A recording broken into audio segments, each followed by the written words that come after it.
So you want to know about the dark side of ufology and some of the most interesting episodes and how secrecy has shrouded this phenomenon. Let me tell you about a very sad UFO encounter story and how it demonstrated this phenomenon has been studied in the USSR and the secrecy that surrounded UFOs even in the Gorbachev's Perestroika years up until 1989. This is a Soviet case, and the story has undertones of Lovecraft combined with Kafka and Orwell, but it also demonstrates how comprehensive and serious the UFO research, albeit shrouded in secrecy, existed in the Soviet Union, and compare it to the United States research, which is also shrouded in its own secrecy. And you find out what happens to those who inadvertently encounter strange, unidentified flying objects, whether they want to meet them or not. While the Soviet communist ideology promoters condemned anomalous phenomena, that's how UFOs were referred to, and often compared to anti-Soviet propaganda, the nation's scientists were not as rigid. This was due to the fact that the armed forces of the nation and the KGB possessed colossal, huge amounts of information regarding UFOs. Of course, the reality of UFOs was completely refuted by Soviet ideological functionaries. But the military had to have answers. And because of that, in the Soviet Union, new programs came about, comprehensive and top secret. I already mentioned the Setka-MO and Setka-AN programs. That means net military and net academic or scientific programs. So the last one, the Setka-AN program, was under the auspices of the Academy of Sciences USSR and Academy of Sciences of Ukraine, where I am from. At that time, it was known as the Academy of Sciences of the Ukrainian Soviet Socialist Republic. They had to be involved as well.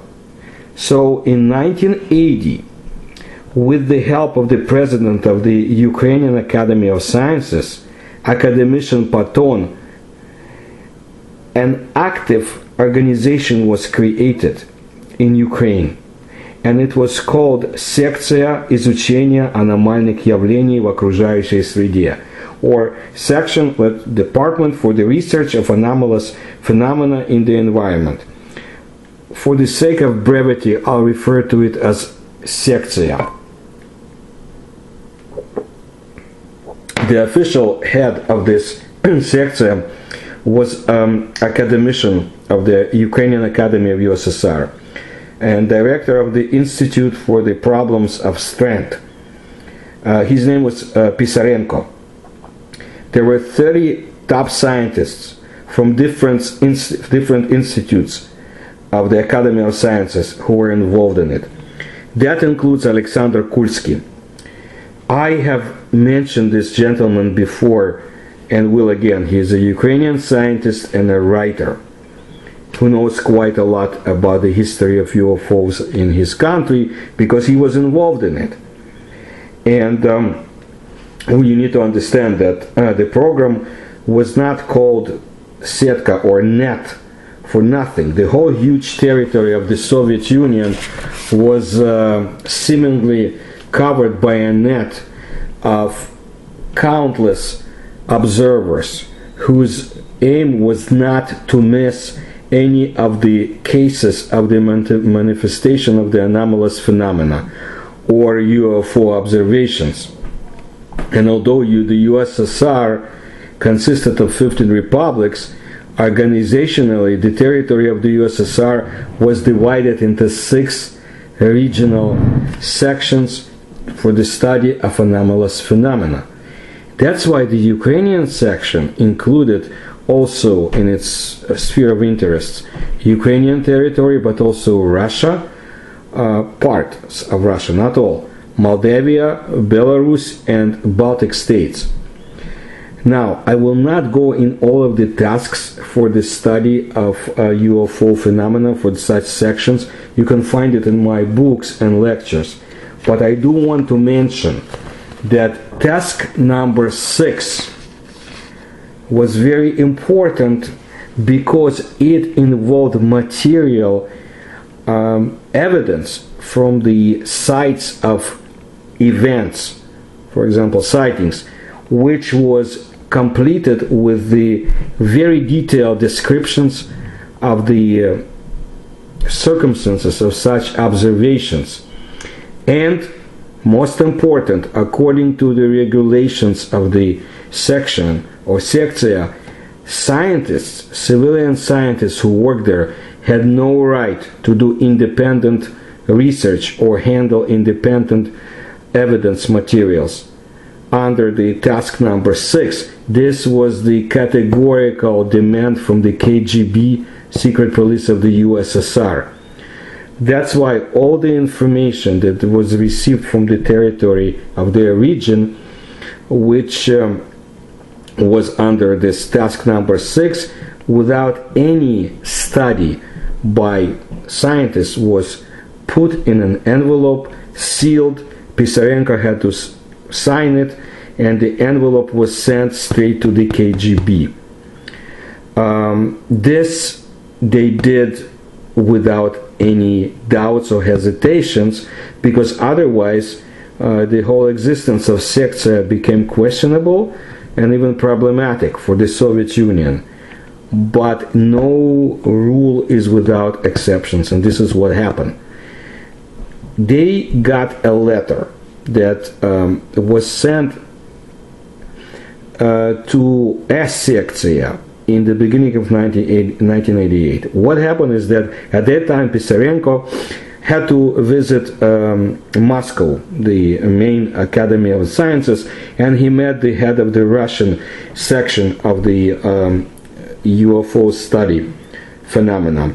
And they talked, and quietly, without any witnesses, and the Russian counterpart told Pisarenko that some time ago the Russian secция received very curious letter from Kuban, from the town of Kropotkin, but because it contained material evidence, this was under task number 6 and demanded immediate transfer of the information and evidence to the KGB.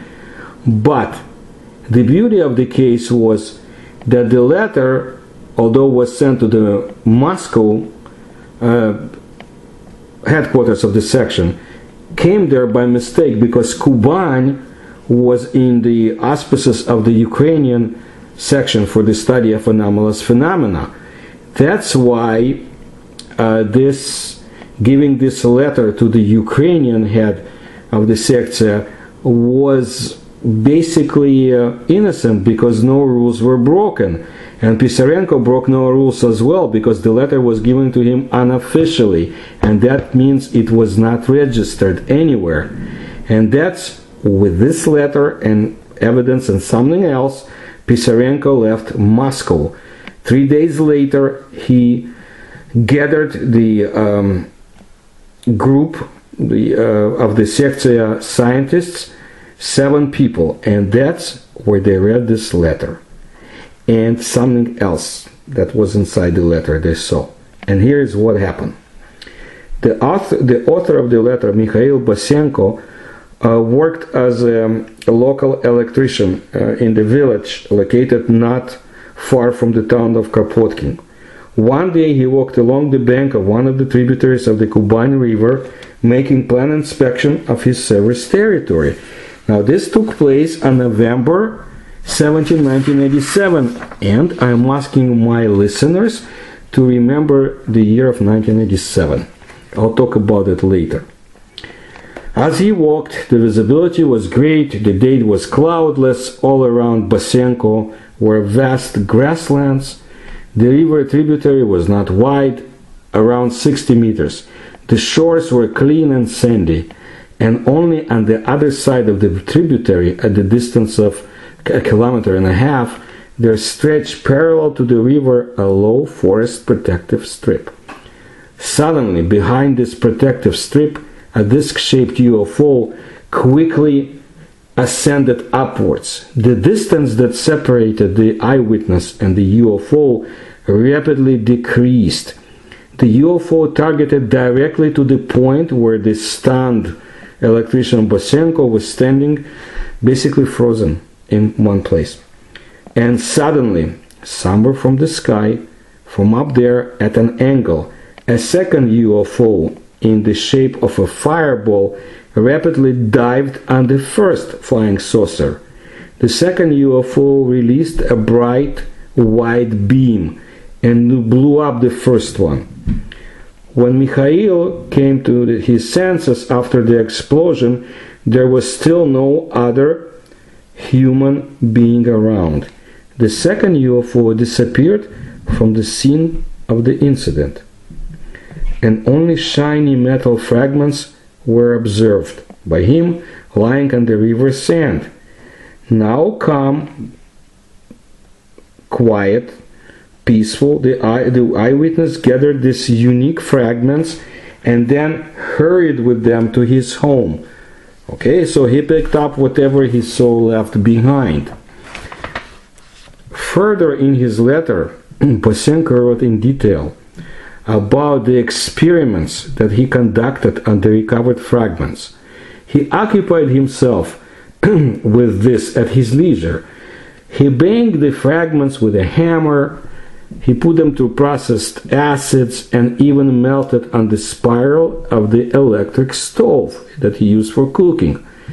Finally, coming to the reasonable conclusion that the problem slightly exceeded his cognitive capabilities, Mikhail Bosenko decided to connect other forces to the solution of this issue. As a result, he was able to find the address of the Russian section for the study of anomalous phenomena, where he sent the letter which described this extraordinary event. And in order to reinforce his message with strong arguments, he attached a map of the terrain, as well as two small fragments of the UFO. The wreckage that he collected was quite light. It was metallic in appearance, dull grayish, with the largest size was about 5 millimeters. At the end of the letter, Mikhail said that although he has plenty of the fragments, he will not send them anymore, because now it is the time for the specialists of ufology to visit him to answer scientific questions, of which he has personally accumulated a great multitude. Kursky, being a serious researcher, was a person who was inherently very incredulous and very cautious. He suspected hoaxes too. Also, this was in the Soviet Union, okay? So he suspected that a ruse might have been manufactured by Soviet authorities, or the KGB, of course, to check on ufologists. Moreover, it could be a check by the competent authorities to find out how they, ufologists, will carry out the instructions on UFO data in a non-standard setting. And remember, there was espionage in the Soviet Union with foreign intelligence services looking for UFO information, and I'm sure vice versa too. So this was, let's put it this way, the ufologists were working on thin ice. So there was another question: how far can he and his colleagues be considered as serious researchers? What conclusions can they come to if a carefully fabricated hoax was submitted to them? I am sure this is the same case in the United States. But let's continue. The second possibility concerned Kursky and his group most of all. If this was a test by Soviet authorities, they didn't want to fail it. They decided to approach the case seriously in an unbiased fashion. First of all, the wreckage was checked for radioactivity. and it was within the norm, not differing from the background. Then, taking into account their rather modest capabilities, it was decided to carry out structural and elemental analysis of samples in a mandatory way.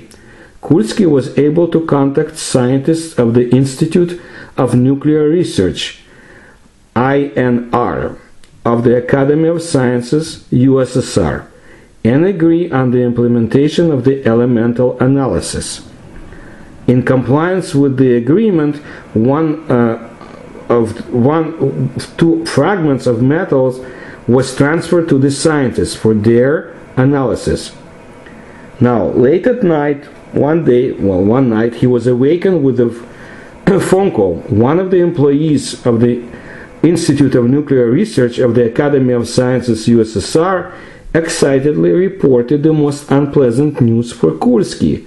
His samples disabled a very expensive Japanese analyzer. And they also asked him during this call that the next day he should come to them, visit them, the sooner the better.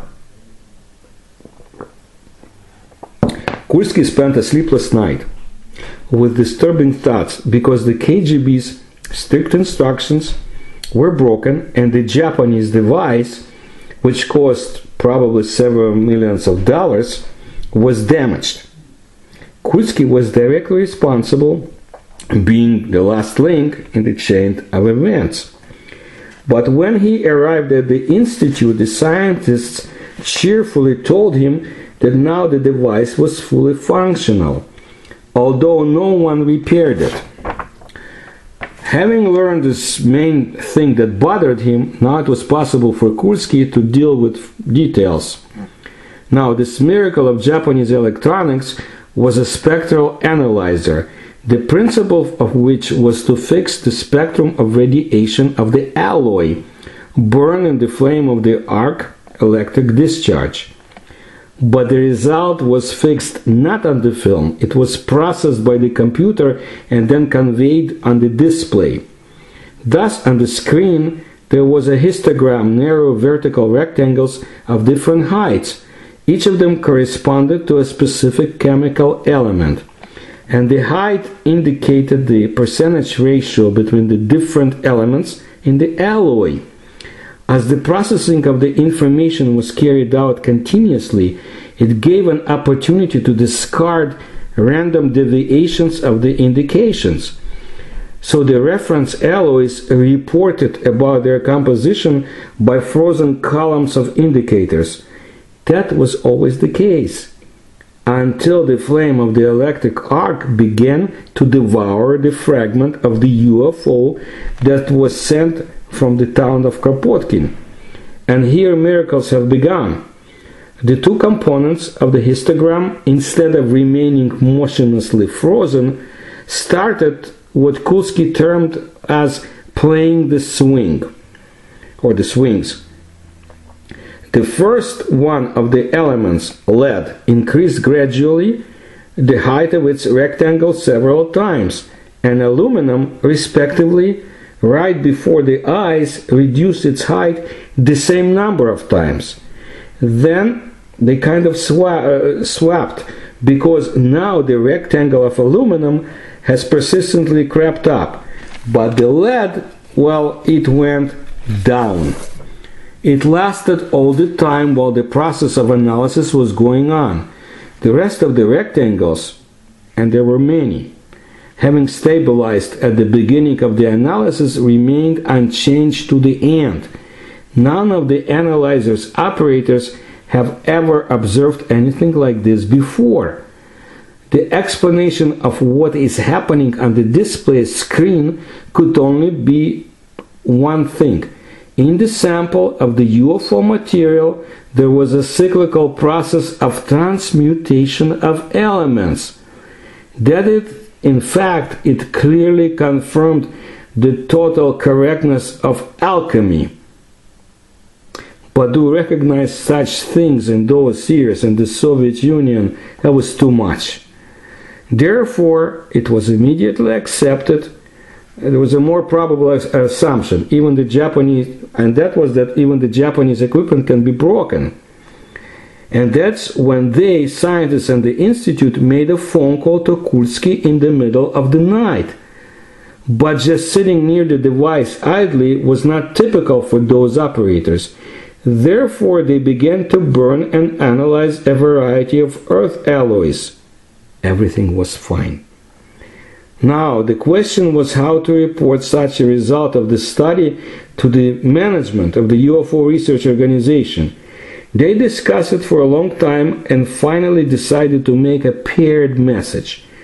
That is, Kulski makes a report on this phenomenon, and his co-reporter would be a member of this Institute for Nuclear Research, and he would give detailed explanation on the issues related to the specifics of measurements. The results of the study quite clearly demonstrated that this was no hoax by the eyewitness Mikhail Bosenko. Therefore, Pisarenko asked Kulski to immediately contact this eyewitness and ask him to send some more materials to the sector scientists, some more samples. Kulski was to explain to Mikhail Bosenko that their representatives physically would not be able to visit the town of Kropotkin sooner than some weeks from now. But the UFO samples are needed by the great Soviet science right now. Kulski shared this assessment, and while at the same time he was at the meeting of the organization, he submitted the last UFO fragment to the archives of the UFO research section, and he also gave them back Bosenko's letter. The same evening he wrote his letter to the eyewitness Mikhail Bosenko to the Kuban, and Kulski waited for the reply, which he did not expect very soon. But the answer came after 10 days. It was pretty discouraging, because it was obviously written by a mentally ill man. In the span of about 2 months, Bosenko went from a person with full mental resilience, despite his sensational adventure, to one who with completely destroyed psyche. Bosenko did not write the answer to the scientists. No, he contemptuously criticized them for being narrow-minded and limited. They are learning something, exploring something, while they, primitive people, as he described those scientists, have this unique opportunity to visit the envoy of super-civilization, that being him, Mikhail Bosenko. Because now it would be he that will explain to the scientists how the universe is functioning, not the other way around. The scientist's business is to heed his words silently. Well, the researchers of anomalous phenomena encounter all kinds of things. So that evening Kulski wrote a new letter to Mikhail Bosenko, very polite and thoughtful. In the letter he, on one hand, assured that the representatives of science at the first opportunity would come to the town of Kropotkin to meet with Mikhail Bosenko. On the other hand, Kulski repeated his request concerning the samples. And soon he received a reply back, and there were a few more letters from Mikhail, with a difference that it would come every few days. Although Kulski did not write to him at all, the psyche of this poor fellow Mikhail Bosenko, as the analysis of his letter demonstrated, continued to rapidly collapse. He was no longer able to perceive the environment adequately. Mikhail's messages were rambling. They were full of fear and despair. His phrases lost cohesion. Handwriting became shaky, insecure, words twisted. In the last envelope, and by the way, the address of the sender was already different from previously, there was attached a short note from Mikhail Bosenko's sister, where it was reported that she took Mikhail to her home because he was too scared to be in his house alone. He lived in a single-story hut. He lived by himself. Soon thereafter, two scientists, members of the sector, visited the town of Kropotkin and found Bosenko's house, but the windows and the doors were shut, with wood boards nailed shut. They were able to find his sister, but not Mikhail Bosenko. Not only they were not able to find, but also the Ministry of Internal Affairs of the USSR, because officials from that ministry were looking for Mikhail Bosenko, an electrician from a small village in the Soviet Ukraine. Bosenko's crying sister told them that a few days before the arrival of the guests from Kiev, Mikhail disappeared, and all the fragments of UFO that he collected disappeared along with him. Now, the next meeting of that sector was not fun.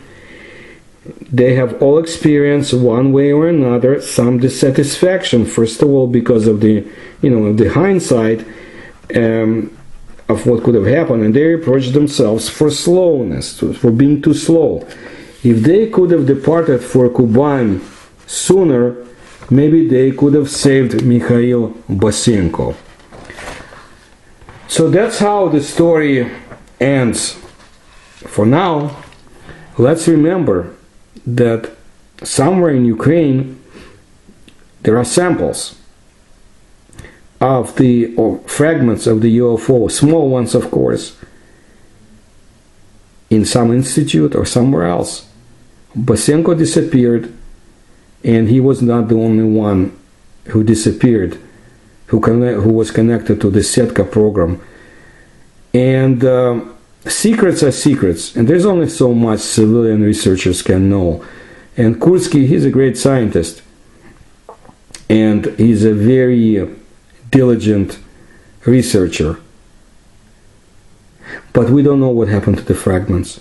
I do want you to remember, I have another video about 1987, the so-called Monchegorsk case, and this was also part of the Setka program case, where a shuttle-like vessel was discovered in the Soviet Union and it disappeared. If you have not seen that video, please do. And it was a sad story that I told you about.